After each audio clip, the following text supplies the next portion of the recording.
Hidup tak pernah mudah bagi Dina. Sejak kecil, ia sudah terbiasa menghadapi dunia sendirian. Dengan kerja keras dan semangat pantang menyerah, ia berhasil menjadi seorang perawat. Profesi yang selalu ia impikan sejak melihat seorang perawat menyelamatkan nyawa ibunya di masa lalu. Dina percaya bahwa membantu orang lain adalah panggilan hidupnya. Dan selama bertahun-tahun ia merawat pasien dengan penuh kasih sayang di sebuah klinik kecil di kota. Hujan sore itu tidak terlalu deras. Hanya rintik-rintik kecil yang menggantung di udara seperti tabir kabut. Awan gelap menggulung di langit, memadamkan sisa-sisa sinar matahari.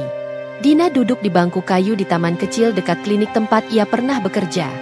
Bangku itu sudah mulai usang, catnya mengelupas, dan beberapa bagian kayunya lapuk karena terlalu sering terkena hujan. Dina biasanya duduk di sini sepulang kerja, menunggu hujan reda sambil menikmati secangkir kopi yang ia bawa dari klinik. Tapi kali ini, kopi itu tidak ada. Begitu pula rasa tenang yang biasanya ia rasakan di tempat ini.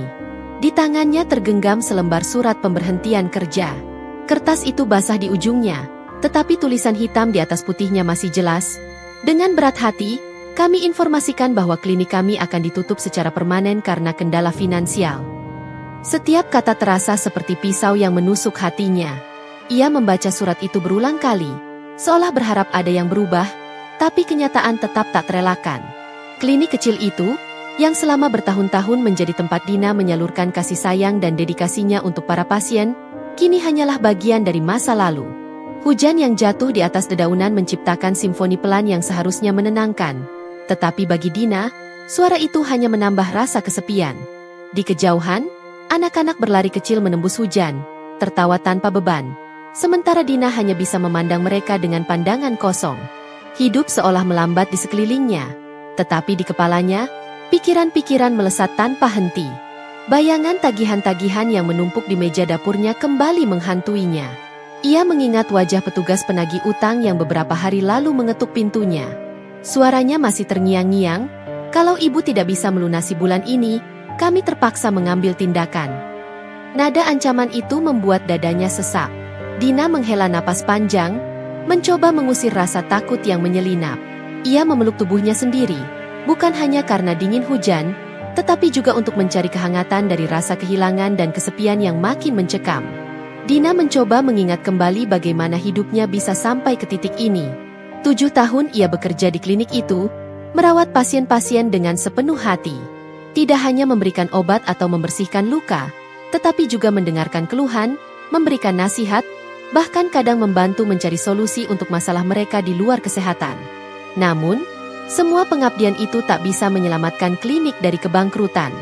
Dina merasa gagal, meski tahu ini bukan salahnya. Ketika akhirnya ia memutuskan untuk pulang, langkahnya terasa berat. Jalanan di depan taman licin oleh genangan air, lampu jalan mulai menyala satu persatu, memantulkan cahaya redup pada aspal basah. Dina berjalan dengan kepala tertunduk, tidak peduli pada orang-orang yang lalu lalang dengan payung mereka. Pikiran Dina terlalu penuh untuk memperhatikan sekeliling. Namun, langkahnya terhenti ketika ia melihat papan pengumuman kecil yang tergantung di tiang listrik pinggir jalan. Papan itu sederhana, hanya selembar kertas yang hampir basah karena hujan. Dina mendekatkan wajahnya untuk membaca tulisan di sana. Dicari, perawat pribadi, gaji tinggi, pengalaman dibutuhkan. Hati Dina berdegup lebih cepat. Kata-kata itu seperti secercah harapan yang muncul di tengah keputusasaan. Ia membaca ulang iklan kecil itu, memastikan dirinya tidak salah lihat. Di bawahnya tertera nomor telepon dengan tinta hitam yang mulai luntur. Dina mengeluarkan pena dari tasnya, mencatat nomor itu di secari kertas yang ia temukan di dompetnya. Ia menggenggam kertas itu erat-erat, seperti memegang tambang penyelamat di lautan yang bergelora. Saat berjalan pulang, Dina memikirkan apa yang baru saja ia temukan. Apakah ini benar-benar peluang, atau hanya ilusi? Ia tidak tahu. Tetapi, untuk pertama kalinya dalam beberapa hari, ada percikan kecil harapan yang menghangatkan hatinya. Dina memutuskan untuk mencoba. Dalam benaknya, ia tahu ia tidak punya banyak pilihan, tetapi ia masih memiliki keinginan untuk berjuang. Hujan belum juga reda ketika Dina tiba di apartemennya yang kecil. Ia menggantungkan jaketnya yang basah dan meletakkan surat pemberhentian kerja di meja dapur, di samping tumpukan tagihan yang menggunung. Dina memandang kertas dengan nomor telepon yang baru saja ia catat. Ia menatapnya lama, seolah mencari jawaban dari secari kertas kecil itu. Lalu, dengan tarikan napas dalam, ia mengambil ponsel dan mulai menekan angka-angka di layar. Di ujung telepon, suara seorang wanita menjawab, "Halo, Anda menelepon untuk lowongan perawat pribadi." Dina mengangguk pelan, meskipun wanita itu tidak bisa melihatnya. "Ya," jawabnya. Suaranya sedikit gemetar. "Baik, datanglah besok pukul 9 pagi ke alamat yang saya berikan," ucap suara itu dengan nada profesional. Dina mencatat alamatnya, dan setelah telepon terputus, ia menatap alamat itu seperti melihat petunjuk arah baru dalam hidupnya. Malam itu, meski kesedihan masih membayangi, Dina tidur dengan perasaan yang sedikit berbeda. Ada rasa gugup, tetapi juga semangat kecil yang mulai tumbuh.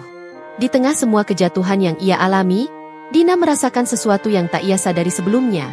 Ia masih punya keberanian untuk mencoba lagi. Pagi itu, Dina berdiri di depan gerbang besar sebuah rumah dari alamat lowongan pekerjaan yang diberikan kepadanya kemarin melalui telepon. Angin pagi membawa dingin yang menusuk, membuatnya menarik jaket lebih rapat ke tubuhnya. Gerbang itu terbuat dari besi hitam berukir, menjulang tinggi seperti dinding kokoh yang menjaga rahasia di dalamnya. Di balik gerbang, tampak taman yang luas dengan pohon-pohon tua menjulang, rumput hijau yang terpangkas rapi, dan sebuah air mancur kecil yang memancarkan air jernih ke udara. Rumah megah itu berdiri anggun di tengah-tengah, dengan pilar-pilar marmer yang memancarkan aura kekuasaan dan kejayaan masa lampau. Dina mengulurkan tangan untuk menekan bel yang ada di sisi gerbang. Sebuah bunyi lembut terdengar, lalu tak lama seorang penjaga muncul dari pos kecil di dekat gerbang. Pria itu, dengan seragam rapi dan sikap tegas, membuka pintu gerbang tanpa banyak bicara. "Silakan masuk. Nyonya sudah menunggu," ucapnya singkat. Langkah Dina terasa berat ketika melewati jalan setapak menuju pintu utama. Jalan itu dilapisi batu bata yang disusun rapi, membentuk pola geometris yang sempurna. Sepanjang perjalanan, Dina mencuri pandang ke taman di sekitarnya. Ada bunga mawar merah yang tumbuh lebat di satu sisi, pohon cemara yang menjulang tinggi, dan kursi taman besi tempa yang terlihat seperti hiasan dari dunia dongeng. Meski indah, suasana terasa sunyi, bahkan burung-burung pun seolah enggan berkicau di tempat ini. Ketika ia tiba di pintu utama, seorang wanita parubaya dengan seragam pelayan membukakan pintu untuknya. "Anda Dina?" tanyanya dengan nada sopan, tetapi tanpa senyum. Dina mengangguk, mencoba menyembunyikan rasa gugupnya. Wanita itu mempersilakan Dina masuk, mengarahkan langkahnya melalui lorong panjang yang dikelilingi dinding penuh lukisan. Lampu gantung kristal di atasnya memancarkan cahaya lembut, menciptakan bayangan yang bergerak di permukaan marmer lantai. "Pak Wiranto ada di lantai atas. Saya akan mengantar Anda," kata wanita itu sambil berjalan mendahului Dina. Tangga melingkar dengan pegangan kayu yang mengkilap membawa mereka ke lantai 2. Setiap langkah terdengar menggema di rumah yang sepi itu. Di lantai atas, pintu kamar utama terbuka sedikit. Dari balik pintu, Dina bisa melihat bagian dari tempat tidur besar dengan kanopi putih yang melambai perlahan karena embusan angin dari jendela yang terbuka. Wanita itu mengetuk pintu dengan lembut sebelum masuk. "Pak, perawat baru Anda sudah datang," ucapnya. "Masuk," terdengar suara serak dari dalam. Dina melangkah masuk dengan hati-hati, pandangannya tertuju pada sosok pria tua yang terbaring lemah di tempat tidur. Pak Wiranto terlihat jauh lebih kecil daripada yang ia bayangkan. Tubuhnya kurus, kulitnya pucat, dan keriput di wajahnya menceritakan usia serta beban hidup yang ia tanggung. Rambutnya yang memutih tersisir rapi, tetapi matanya tampak lelah, seolah kehilangan cahaya. Dina memperkenalkan diri dengan suara yang lembut. "Selamat pagi, Pak. Nama saya Dina, perawat pribadi yang baru. Saya akan merawat Bapak mulai hari ini." Pak Wiranto hanya mengangguk pelan tanpa bicara. Dina bisa merasakan keengganannya untuk menerima orang asing di dekatnya. Ia mendekat perlahan, memeriksa kondisi pria itu dengan hati-hati. Tugas pertamanya adalah mengganti perban di luka kecil di lengannya. Saat ia membuka perban lama, Dina bisa merasakan tatapan Pak Wiranto yang mengamatinya. Meski tak ada kata yang keluar dari mulut pria itu, Dina tahu ia sedang menilai dirinya. Setelah selesai mengganti perban, Dina bertanya dengan lembut, "Bagaimana rasanya, Pak? Apakah ada rasa sakit?" Pak Wiranto menggelengkan kepala pelan, tetapi tidak menjawab. Dina tidak tersinggung.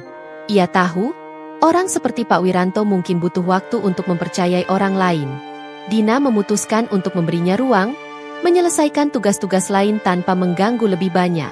Hari-hari awal Dina di rumah itu penuh dengan penyesuaian. Rumah megah itu ternyata lebih sunyi daripada yang ia duga. Meski ada beberapa pelayan yang bekerja di sana, mereka jarang berbicara kecuali jika diperlukan. Dina juga jarang melihat Bu Ratna, istri Pak Wiranto, yang lebih sering menghabiskan waktu di luar rumah. Ketika sesekali Bu Ratna muncul, Dina merasa wanita itu memandangnya dengan sikap dingin dan angkuh. Suasana di kamar Pak Wiranto pun serupa. Dina menjalankan tugasnya dengan profesional, tetapi interaksi dengan pria tua itu tetap terbatas. Dina mulai membawa buku-buku bacaan untuk mengisi waktu, membacakan cerita pendek atau artikel kesehatan yang mungkin menarik perhatian Pak Wiranto. Meski awalnya tidak memberikan respons, Dina mulai melihat perubahan kecil. Kadang, ia menemukan Pak Wiranto mendengarkan dengan lebih seksama, bahkan mengajukan pertanyaan singkat tentang cerita yang ia bacakan.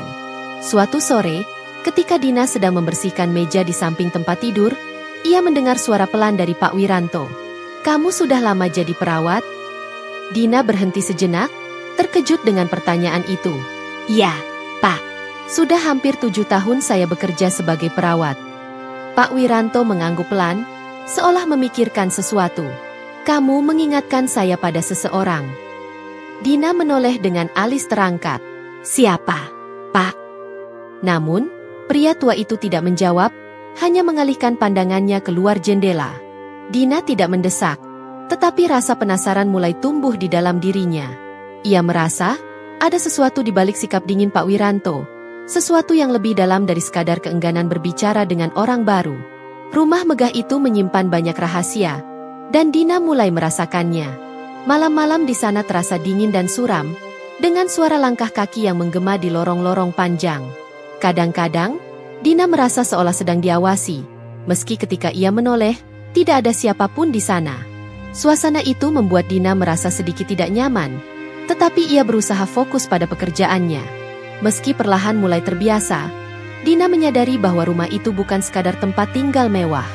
Ada luka dan rahasia yang tersembunyi di balik dinding-dindingnya, dan Dina merasa, entah bagaimana, ia akan menjadi bagian dari kisah itu. Perjalanan baru ini mungkin lebih dari sekadar pekerjaan. Itu adalah awal dari sesuatu yang besar, sesuatu yang akan mengubah hidupnya selamanya. Hari-hari Dina di rumah megah itu mulai terasa seperti rutinitas, meski suasana di dalamnya masih menyimpan hawa misteri yang sulit dijelaskan. Ia semakin akrab dengan Pak Wiranto, meski pria tua itu tetap tidak banyak bicara. Dina memperhatikan bahwa kehadirannya sedikit demi sedikit membawa kehangatan di kamar yang sebelumnya terasa dingin itu. Namun, di luar kamar, suasana rumah tetap penuh dengan ketegangan yang tidak kasat mata. Salah satu momen yang mengubah dinamika adalah pertemuannya dengan Bu Ratna.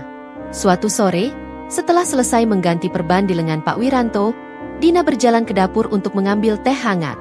Ia tidak menyangka akan bertemu dengan sosok Bu Ratna di sana. Wanita itu duduk di kursi makan dengan punggung tegak, mengenakan gaun mahal yang tampak tidak sesuai untuk bersantai di rumah. Di tangannya, ia memegang cangkir teh porselen yang berkilau di bawah cahaya lampu gantung. "Dina, bukan?" Suaranya dingin tetapi tidak terlalu keras, seperti suara seseorang yang terbiasa memerintah tanpa perlu berteriak. Dina mengangguk hormat. "Iya, Bu. Ada yang bisa saya bantu?"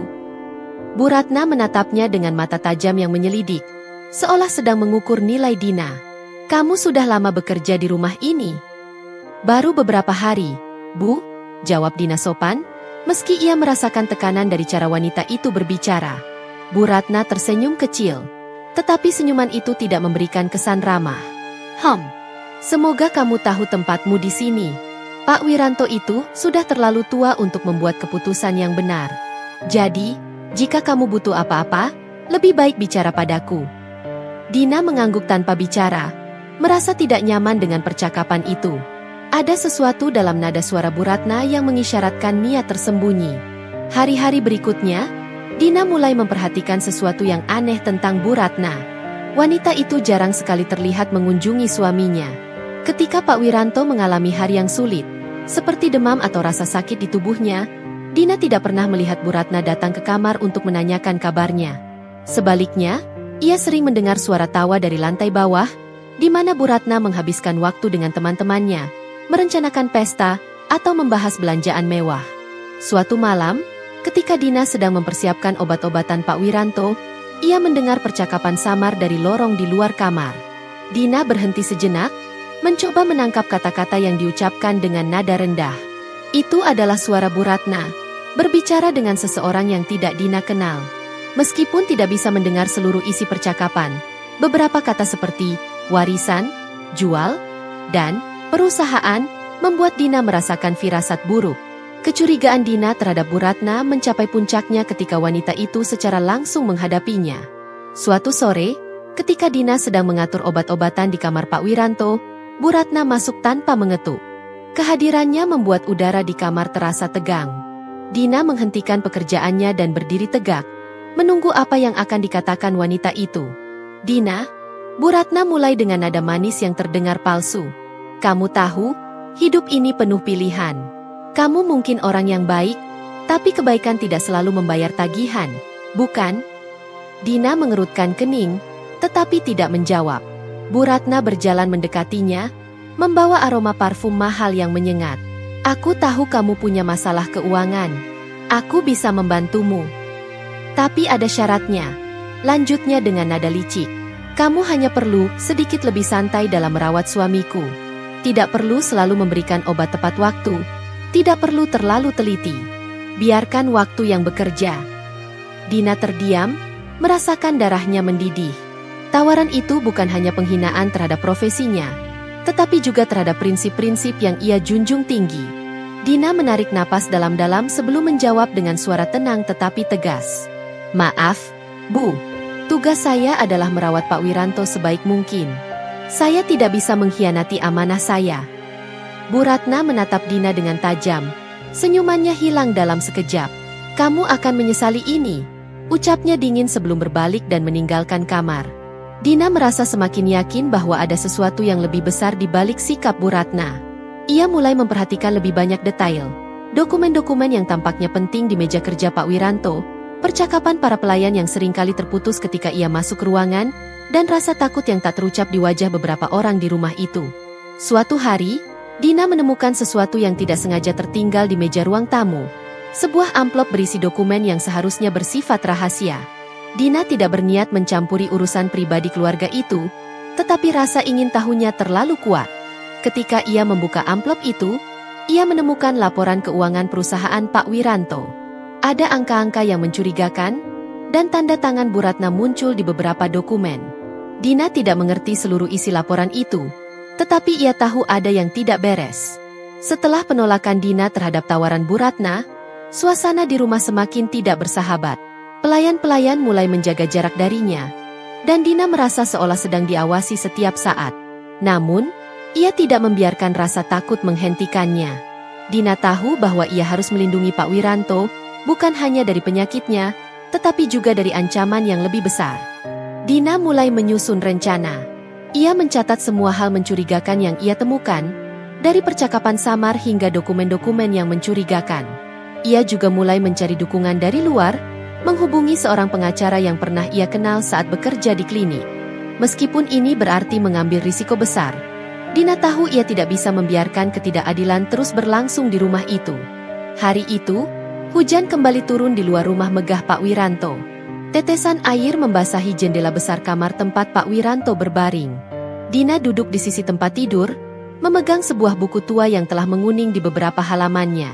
Ia membacakan cerita pendek untuk Pak Wiranto, sebuah kebiasaan yang mulai menjadi rutinitas mereka di sore hari. Meski pria tua itu sering tampak tenggelam dalam pikirannya, Dina tahu bahwa suaranya membawa ketenangan. Namun, sore itu berbeda. Pandangan Pak Wiranto tidak seperti biasanya. Matanya yang sayu menatap Dina dengan intensitas yang sulit dijelaskan. Seperti ada sesuatu yang ingin ia katakan tetapi ragu untuk mengungkapkannya. Nama? Dina, bukan? Tanya Pak Wiranto tiba-tiba, memotong bacaan Dina. Dina berhenti membaca, menatap pria tua itu dengan bingung. Iya, Pak. Nama saya Dina. Pak Wiranto menarik napas panjang, dan untuk pertama kalinya, Dina melihat emosi yang mendalam di wajahnya. Kamu mengingatkan saya pada seseorang dari masa lalu saya.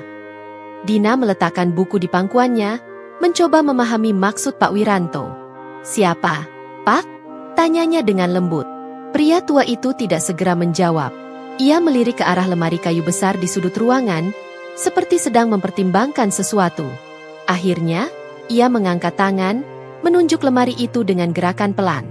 Bisa tolong ambilkan kotak kayu di dalam lemari itu? Dina bangkit dan berjalan menuju lemari. Di dalamnya, ia menemukan sebuah kotak kayu tua yang terlihat usang. Kotak itu berukir sederhana, tetapi setiap goresannya mencerminkan usia yang panjang. Ia membawa kotak itu ke sisi tempat tidur dan meletakkannya di atas meja kecil. Pak Wiranto membuka kotak itu dengan tangan gemetar. Di dalamnya ada beberapa barang, termasuk foto lama, surat-surat yang telah menguning, dan buku catatan kecil. Pak Wiranto mengambil sebuah foto dan menatapnya lama. Ini Ningsih, katanya pelan, menunjukkan foto itu kepada Dina. Wajah di foto itu adalah seorang wanita muda dengan senyuman lembut dan mata yang cerah. Meski usianya jauh lebih muda, Dina merasa ada kemiripan antara dirinya dan wanita di foto itu. Siapa dia, Pak? Tanya Dina dengan rasa ingin tahu. Pak Wiranto menarik napas dalam sebelum mulai bercerita. Puluhan tahun lalu, dia adalah cinta sejati saya. Kami ingin menikah, tetapi keluarga saya menentangnya. Mereka memaksa saya menikah dengan Ratna karena alasan bisnis. Saya meninggalkan Ningsih dan tidak pernah bertemu lagi dengannya. Dina merasakan ada sesuatu yang lebih dalam cerita ini. Apa yang terjadi padanya, Pak? Pak Wiranto menunduk. Suaranya berubah lebih pelan. Dia sedang mengandung saat kami berpisah. Saya tidak pernah tahu apa yang terjadi pada anak kami. Hati Dina berdegup lebih cepat. Ada sesuatu dalam kata-kata itu yang membuatnya merasa terhubung, meski ia tidak tahu mengapa. Anak itu? Tanyanya hati-hati. Pak Wiranto mengangkat pandangannya, menatap Dina dengan mata yang berkaca-kaca. Ningsih bilang dia ingin menamai anak itu Dina, kalau perempuan. Kata-kata itu seperti petir yang menyambar di tengah hujan. Dina terdiam, tidak mampu mengucapkan sepatah kata pun. Semua ingatan tentang masa kecilnya, tentang ibunya yang membesarkannya seorang diri, melintas di benaknya. Nama Ningsih pernah disebutkan ibunya, tetapi Dina tidak pernah tahu lebih banyak. Apakah nama ibu Anda Ningsih? Tanya Pak Wiranto, suaranya penuh harapan dan keraguan. Dina mengangguk perlahan, air mata mulai menggenang di matanya. Iya, Pak. Nama ibu saya Ningsih. Pak Wiranto menutup matanya. Air mata mengalir di pipinya yang keriput. Jadi kamu anak saya, katanya dengan suara bergetar. Dina merasa lututnya lemas. Selama ini, ia selalu bertanya-tanya tentang ayahnya, tetapi tidak pernah membayangkan akan menemukannya di tempat ini, di saat seperti ini. Ia mendekati Pak Wiranto, menggenggam tangannya dengan lembut. Air mata jatuh di pipinya. Tetapi kali ini bukan karena kesedihan, melainkan karena campuran kebahagiaan dan rasa syukur. Malam itu, Dina dan Pak Wiranto berbicara lebih banyak daripada sebelumnya. Pak Wiranto menceritakan lebih banyak tentang masa lalunya, tentang perjuangannya melawan keputusan keluarganya, dan tentang penyesalan yang ia simpan sepanjang hidupnya. Dina, pada gilirannya, menceritakan masa kecilnya bersama ibunya, perjuangan mereka berdua, dan kehilangan yang ia rasakan ketika ibunya meninggal dunia. Di luar, hujan terus turun, tetapi di dalam kamar itu, suasana terasa hangat. Sebuah hubungan yang hilang akhirnya ditemukan kembali, memberikan makna baru bagi kehidupan Dina dan Pak Wiranto. Namun, kebahagiaan itu tidak bertahan lama. Keesokan harinya, Dina mendengar percakapan antara Bu Ratna dan seorang pria misterius di ruang tamu. Mereka berbicara dengan nada rendah, tetapi ada kata-kata yang jelas terdengar, warisan, jual perusahaan, dan segera setelah dia tidak ada. Dina merasa darahnya mendidih. Ia tahu, Bu Ratna tidak hanya berbahaya, tetapi juga serakah. Kini, Dina tidak hanya memiliki tanggung jawab sebagai perawat, tetapi juga sebagai anak yang harus melindungi ayahnya dari ancaman di dalam rumah itu. Dengan tekad yang semakin kuat, ia berjanji pada dirinya sendiri untuk mengungkap kebenaran dan membawa keadilan, tidak peduli seberapa besar risiko yang harus ia hadapi.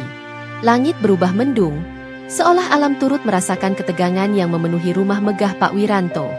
Dina telah mengetahui kebenaran yang mengguncang hidupnya. Pria tua yang ia rawat selama berminggu-minggu adalah ayah kandungnya. Namun, kebahagiaan menemukan ayah yang selama ini hilang segera diselimuti awan gelap oleh kehadiran Bu Ratna, wanita yang bertekad untuk merebut kendali atas warisan besar keluarga. Setelah percakapan mencurigakan yang Dina dengar antara Bu Ratna dan seorang pria misterius, Dina mulai merasa bahwa bahaya tidak lagi sekadar ancaman. Malam itu, ketika rumah telah sepi dan hanya suara detak jam yang terdengar, Dina menyelinap ke ruang kerja Pak Wiranto. Ruangan itu gelap, hanya diterangi oleh cahaya bulan yang masuk melalui jendela besar. Dina membuka laci-laci meja dengan hati-hati, mencari dokumen yang mungkin bisa menjelaskan apa yang sedang direncanakan Bu Ratna. Di dalam salah satu laci, ia menemukan tumpukan dokumen keuangan perusahaan. Beberapa di antaranya adalah laporan yang mencurigakan, tanda tangan Bu Ratna muncul di tempat yang tidak seharusnya. Ada juga catatan pengeluaran besar yang tidak pernah dilaporkan dalam pembukuan resmi. Dina mengambil foto dokumen-dokumen itu dengan ponselnya. Ketika ia hendak keluar dari ruangan, suara langkah kaki terdengar mendekat. Dina menahan napas, berdiri di belakang tirai besar. Jantungnya berdegup kencang, seolah bisa terdengar di seluruh ruangan. Namun, langkah kaki itu akhirnya menjauh, meninggalkan Dina dalam kegelapan dan keheningan yang penuh ketegangan. Keesokan harinya, Bu Ratna memanggil Dina ke ruang tamu. Wanita itu duduk di sofa dengan anggun, tetapi pandangannya tajam seperti pisau.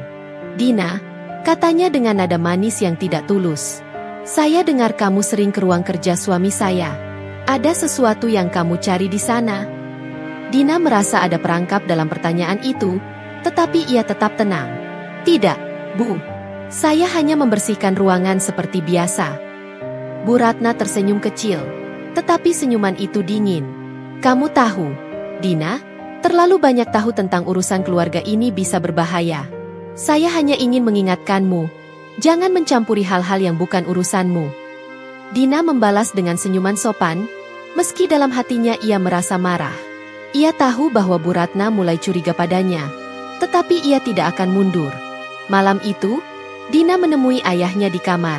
Ia menunjukkan foto-foto dokumen yang ia ambil. "Pak, saya menemukan ini di ruang kerja. Bu Ratna, dia sedang melakukan sesuatu yang tidak benar dengan perusahaan." Pak Wiranto menatap dokumen itu dengan ekspresi sedih tetapi tidak terkejut. "Saya tahu, Dina. Saya sudah mencurigai ini sejak lama. Tapi saya tidak punya kekuatan lagi untuk melawannya." Dina menggenggam tangan ayahnya. "Bapak tidak sendirian. Saya akan membantu." Keduanya mulai merencanakan langkah berikutnya. Dina menghubungi seorang pengacara yang pernah ia kenal saat bekerja di klinik. Pengacara itu setuju untuk membantu mengungkap kejahatan Bu Ratna, asalkan Dina bisa memberikan bukti yang cukup. Beberapa hari kemudian, Dina menyadari bahwa ia tidak bisa sepenuhnya percaya pada orang-orang di rumah itu. Salah satu pelayan, Pak Idris, yang biasanya ramah, terlihat berbicara dengan Bu Ratna di lorong dengan sikap yang mencurigakan. Dina merasa bahwa Bu Ratna mungkin telah menyuap beberapa staf untuk memata-matainya. Untuk memastikan rencananya tetap aman, Dina mulai menyimpan semua dokumen penting di tempat yang tidak mencurigakan, di bawah kasur di kamarnya. Ia juga selalu membawa ponselnya kemanapun, sehingga ia bisa mencatat atau merekam percakapan yang mencurigakan. Suatu malam, ketika Dina sedang menemani Pak Wiranto, pintu kamar terbuka dengan keras. Bu Ratna masuk bersama seorang pria berbadan besar yang Dina kenali sebagai pengawal pribadi keluarga. "Cukup sudah," kata Bu Ratna dengan nada marah. "Kamu telah mencampuri urusan yang bukan urusanmu, Dina." Dina berdiri, melindungi Pak Wiranto di belakangnya. "Saya hanya menjalankan tugas saya, Bu." Bu Ratna mendekat dengan langkah lambat tetapi penuh ancaman. "Tugasmu sudah selesai. Kamu bisa keluar dari rumah ini sekarang juga." Namun, sebelum Dina bisa menjawab, suara lain memecah ketegangan. "Tidak," kata Pak Wiranto dengan suara yang meski lemah, tetap terdengar tegas. "Dina tidak akan pergi. Dia adalah anak saya." Pernyataan itu membuat suasana menjadi hening. Bu Ratna tertegun, tetapi hanya sebentar. "Anakmu? Apa kamu sudah gila, Wiranto?" Pak Wiranto mengangguk pelan. "Dia anak saya dengan ningsih. Dan mulai sekarang, Kamu tidak akan menyentuhnya. Bu Ratna tertawa sinis. Kamu pikir itu akan mengubah sesuatu? Aku masih punya kendali atas perusahaanmu. Dina tidak menunggu lebih lama. Ia segera memanggil pengacara yang sudah ia hubungi sebelumnya. Tidak lama kemudian, polisi tiba di rumah itu bersama dengan pengacara Dina. Mereka membawa dokumen-dokumen yang Dina kumpulkan sebagai bukti, dan setelah pemeriksaan singkat, Bu Ratna dinyatakan terlibat dalam penggelapan dana perusahaan, serta rencana untuk menjual aset-aset perusahaan secara ilegal. Dina tidak menunggu lebih lama. Ia segera memanggil pengacara yang sudah ia hubungi sebelumnya. Tidak lama kemudian, polisi tiba di rumah itu bersama dengan pengacara Dina.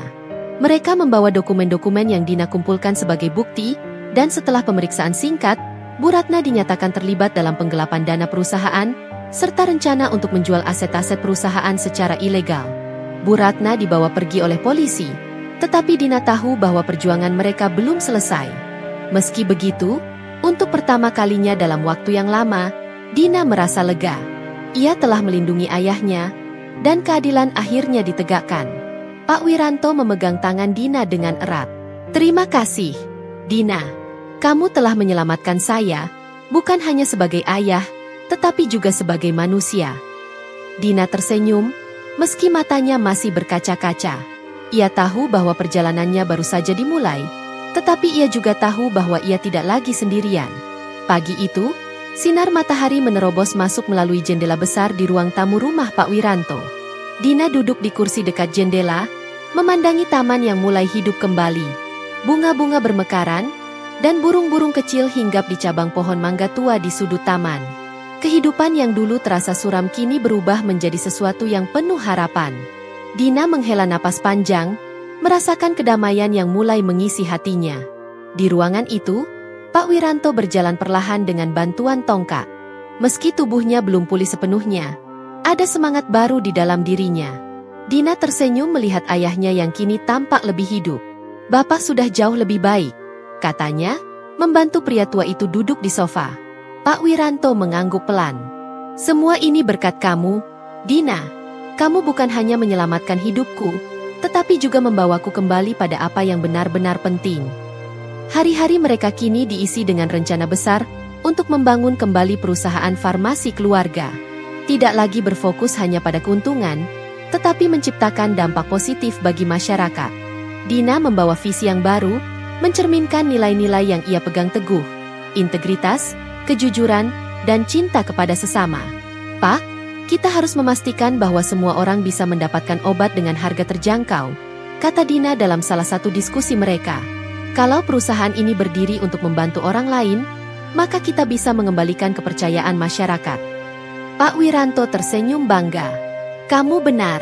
Sudah waktunya kita membangun sesuatu yang lebih berarti. Di bawah kepemimpinan mereka, perusahaan mulai mendirikan klinik-klinik kecil di daerah terpencil, memberikan akses kesehatan bagi mereka yang kurang mampu. Dina merasa ini adalah cara untuk menghormati masa lalunya sebagai perawat di klinik kecil, tempat ia belajar arti dari pelayanan yang tulus. Malam itu, di ruang keluarga yang hangat dengan nyala api di perapian, Dina dan Pak Wiranto duduk bersama. Di meja kecil di antara mereka, sebuah album foto tua terbuka. Foto Ningsih, Ibu Dina, tersenyum lembut dari salah satu halamannya. Dia pasti bangga pada kita, kata Pak Wiranto, suaranya serak tetapi penuh ketulusan. Aku menyesal pernah meninggalkannya. Tapi melihatmu di sini, aku merasa diberi kesempatan kedua untuk menebus kesalahanku. Dina menggenggam tangan ayahnya erat. Kita tidak bisa mengubah masa lalu, Pak. Tapi kita bisa membuat masa depan lebih baik, bersama. Malam itu, keheningan mereka bukan lagi keheningan yang dingin. Itu adalah keheningan yang penuh kehangatan, ikatan yang baru ditemukan antara ayah dan anak. Dina merasa bahwa meskipun jalannya tidak mudah, ia akhirnya menemukan tempatnya di dunia. Perjalanan Dina dan Pak Wiranto mengajarkan bahwa hidup adalah tentang keberanian untuk menghadapi tantangan dan kesulitan. Dina kehilangan pekerjaannya, tempat yang selama ini menjadi bagian dari jiwanya. Namun, ia tidak menyerah pada keadaan, memilih untuk terus maju dan memegang teguh prinsipnya meskipun menghadapi godaan yang besar. Pak Wiranto, di sisi lain, belajar bahwa tidak pernah terlambat untuk memperbaiki kesalahan masa lalu. Ketika ia membuka hatinya kepada Dina, ia tidak hanya menemukan anak yang hilang, tetapi juga menemukan kesempatan untuk memperbaiki nilai-nilai hidupnya. Cerita ini mengingatkan kita bahwa kasih sayang sejati, seperti hubungan ayah dan anak yang akhirnya terjalin kembali, adalah kekuatan yang mampu mengatasi segala rintangan. Meskipun perjalanan mereka penuh dengan konflik dan cobaan, cinta, kejujuran, dan keteguhan hati membawa mereka pada kedamaian. Dari kisah hidup Dina dan Pak Wiranto ini kita bisa tahu bahwa kehidupan tidak akan selalu berjalan sesuai rencana, dan kehilangan adalah bagian dari perjalanan. Namun, dengan keberanian untuk terus berbuat baik dan memilih apa yang benar, kita dapat menemukan harapan baru bahkan di tengah keputusasaan. Cinta sejati, baik itu kepada keluarga atau sesama manusia, adalah fondasi untuk membangun hidup yang lebih bermakna. Dan yang terpenting, tidak pernah ada kata terlambat untuk memperbaiki diri dan menebus kesalahan. Terima kasih sudah menonton sampai akhir. Semoga cerita ini memberikan pelajaran berharga untuk kita semua. Jangan lupa untuk dukung terus channel ini dengan like, subscribe, dan bagikan ke orang tersayang. Sampai jumpa di video berikutnya. Dan selalu ingat, setiap cerita memiliki kekuatan untuk mengubah hidup. Tetap semangat dan terus berbuat baik.